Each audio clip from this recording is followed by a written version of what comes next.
तर राहुल नार्वेकरांचं निलंबन करून त्यांच्यावर गुन्हा दाखल करा अशी मागणी करण्यात आली।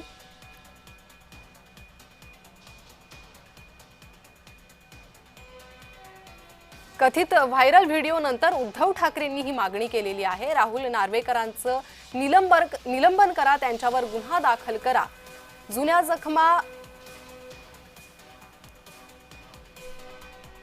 तर राहुल नार्वेकर उद्धव ठाकरेंमध्ये जुंपलेली आहे।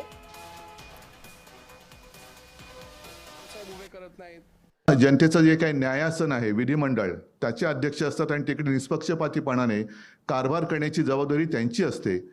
अध्यक्ष हे कोणत्याही पक्षाच्या प्रचाराला जाऊ शकत नाहीत किंवा त्यांनी जाता कामा नये असा एक अलिखित किंवा लिखित दंडक आहे।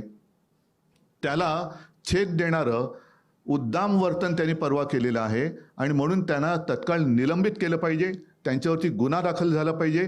कारण असेच जर का सगळे वागायला लागले, अगदी मंत्र्यांना सुद्धा त्यांचा लवाजमा घेऊन निवडणूक प्रचारात फिरता येत नाही। उद्धव ठाकरेंच्या केलेल्या टीकांवरती मी लक्ष देत नाही, कारण जुन्या दुखण्या ज्या असतात, जुन्या जखमा ज्या असतात त्या कधी कधी थंडीत अजून दुखून येतात, उजळून येतात, त्यातला हा प्रकार आहे।